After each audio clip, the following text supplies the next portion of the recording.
السلام عليكم، واش راكم؟ ان شاء الله تكونوا بخير وعلى خير. اليوم جيتكم بوصفة المسكوتشو الساهل اللي راح يتوجد معكم بالخف، وراح تجي الريزلت تاعو طالع وخفيف. نقولوا بسم الله ونبداو على بركة الله. نستحقوا في الوصفة اللي نتاع اليوم زوج كيسان نتاع الفرينة، كاس الا ربع نتاع السكر، زوج حبات نتاع البيض، كاس الا ربع نتاع الحليب، نص كاس تاع الزيت، ونستحقوا 20 غرام تاع الخمارة يعني زوج أكياس، ونستحقوا ثاني مبشور ليمون، ملعقة صغيرة نتاع لافاني، ورشة نتاع الملح، وعيط الفراولة. لهنا كنت جبت غير سيبيو صغيرة كأول مرحلة ندير فيها نص كاس تاع الزيت وزوج حبات تاع البيض، ونضيف لهم هذيك اللافاني، ونضيف لهم هذاك مبشور الليمون والملح، ونمزج كامل بالخلاط يعني حتى يتمزجوا هذوك المكونات. انا لهنا كنت استخدمت الخلاط يعني الباتر، ولا يكون عندك الحل باش تستخدم الفوي. نخلط كامل حتى يتمزجوا لي هذوك المكونات. من بعد ما يتمزجوا لي هذوك المكونات ونحصل على خليط متجانس نحطه بجيه.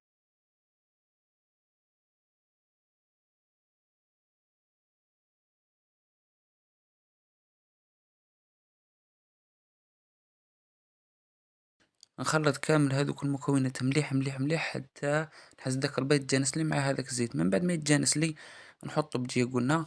من بعد نجيب كاسرونة وندير فيها هذاك الحليب تاعي اللي نستحقو يكون دافي. هنا كنت حطيت الكاس الا ربع نتاع الحليب ونروح نحطه فوق النار ونخليه يتفالي. من بعد نجيب غيسيبيو كبيرة وندير فيها هذاك الحليب. من بعد راح نجيب هذاك الكاس الا ربع نتاع السكر ونضيفه لهذاك الحليب الدافي. من بعد نروح نجيب الفوي تاعي ونخلط كامل حتى يتحلل هذاك السكر في وسط هذاك الحليب.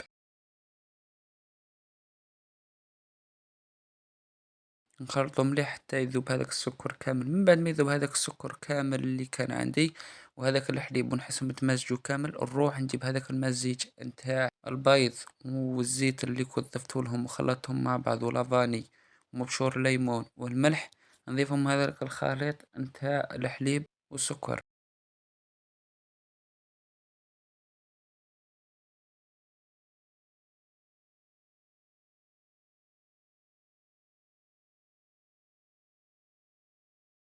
من بعد ثاني نروح نجيب الفوي تاعي ونخلط كامل هذوك المكونات حتى يتجانسوا لي.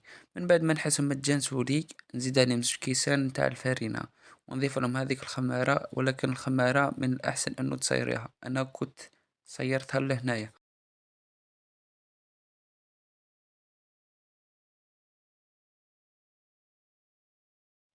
لأن أنا كنت جبت الصفاية تاعي وبديت نصير هذيك الخمارة كما قلنا باش نزيلو هذوك التكتلات اللي فيها، لأنه الخمارة معظم تاعها لابليبور تاعها راهي تجي في هذوك التكتلات، وهذوك التكتلات ما راحش يعطونا ريزلتا شابة. نعاود نجيب الفوي تاعي ونبدأ نضرب كامل في هذوك المكونات ونجانسهم مع بعضها حتى نحصل على مزيج اللي راح تكون الريزلت تاعو في لافينال. راح تشوفوها كيفاش يخرج لي هذا المزيج.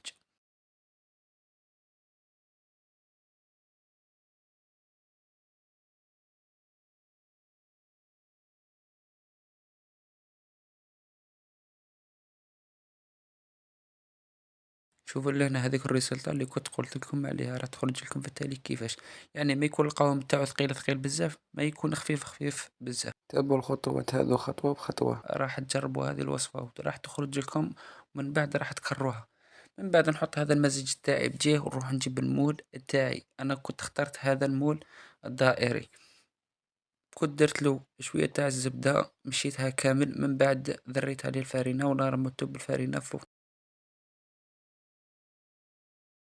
من بعد نجي نفرغ هذاك الخليط تاعي ولا المزيج بشكل دائري ونمشي كامل.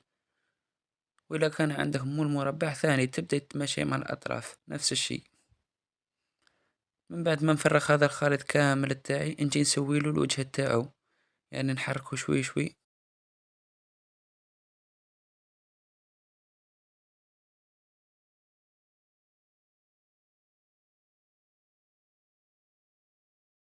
من بعد ما نسوي له الوجه تاعو كامل نجو لسر الوصفة نتاعنا نتاع اليوم، واللي هو راح نشكلو دائرة بعطر الفراولة اللي راح يعطيكم فيها بنة هايلة.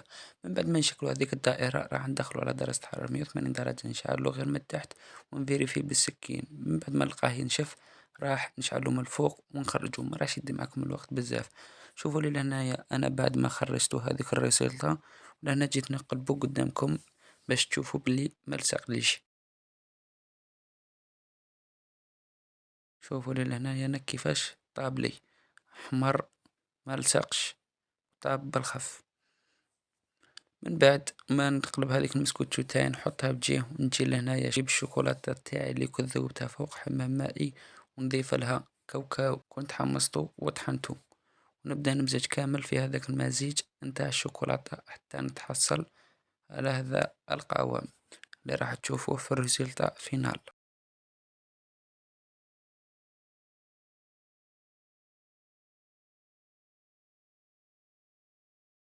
وهذا هو القوام اللي كنت قلت لكم عليه.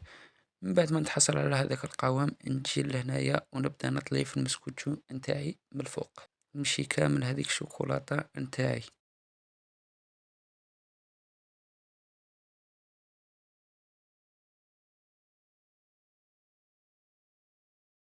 يعني ما راحش تلاقوا فيها صعوبة ولا لأن الشوكولا راح تمشي لكم بالخف فوق هذاك المسكوتشو.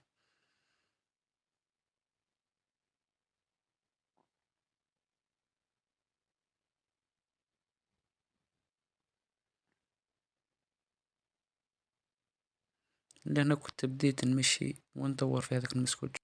هذه هي الريزلت الفينال تاعي بعد ما نشف لي هذاك المسكوتشو تاعي، ولهنا جبته قدامكم باش نقطعه وتشوفوا كيفاش خرج لي. شوفوا لي لهنا كيفاه، كما كنت قلت لكم في الاول راح يجيكم خفيف وطالع وما يتفتتش. هذه هي وصفتنا للنهار اليوم، ان شاء الله تكون عجبتكم ونالت اعجابكم، ونلتقي في وصفة اخرى ان شاء الله.